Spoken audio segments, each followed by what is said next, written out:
I got it. Have a nice trip. I already sent you the confirmation. Don't forget your contract. Here's your key. Have a good trip. Thank you. I'm probably going to be late for the garage, but I hope you're on time. See you in a bit.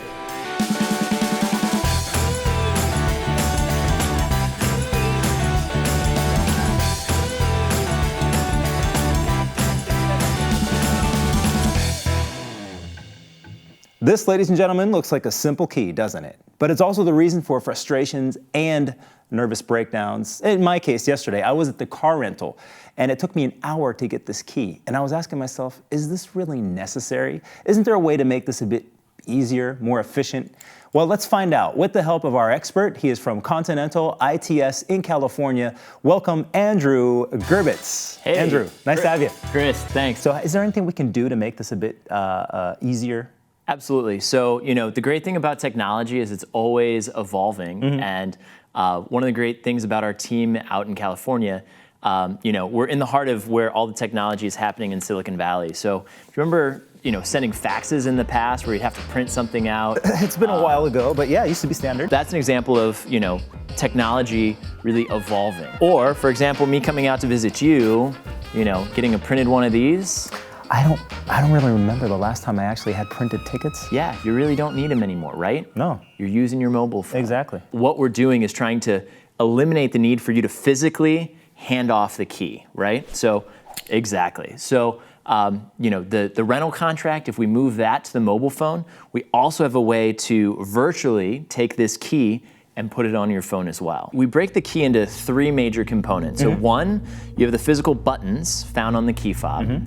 Two, you've got the hardware itself, the plastic and the board inside. Right. And then lastly, you've got the intelligence that's stored on the inside of the key. If you hit one of these buttons, so let's say we hit unlock, there's essentially logic on the inside for the code that needs to be transmitted to the vehicle.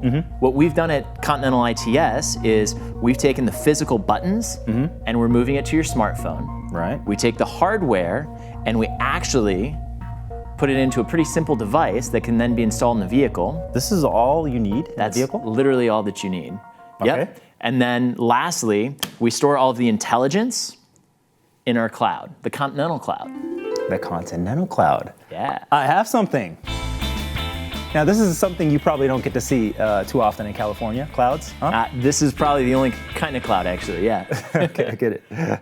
So the phone essentially sits in between the vehicle and the cloud and acts as an intermediary. So as you press a button, we can collect all of the data from our back end, send it through the phone to our device then communicates directly with the vehicle. So everything from lock and unlock to even being able to start the car as well.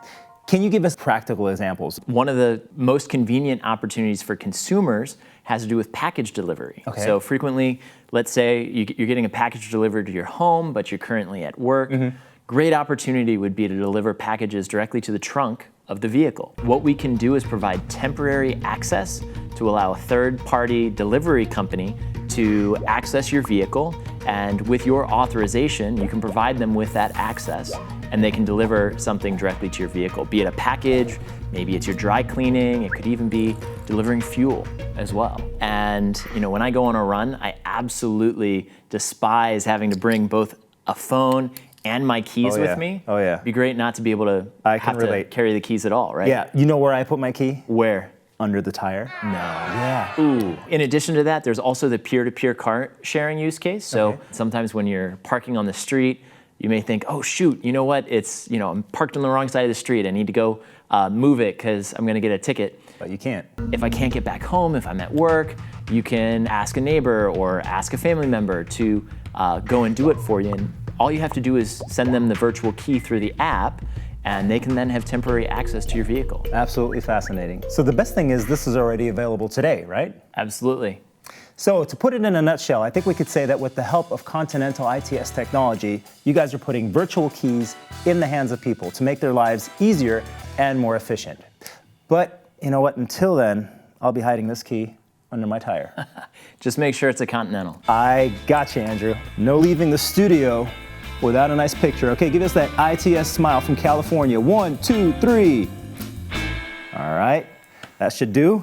So thank you very much for your time Hey, and the it was information, great. Andrew. Thanks, Chris. And you, ladies and gentlemen, thank you for tuning in. And be sure to watch us again next time. A new episode of The Garage coming soon. Until then, stay safe and see you then.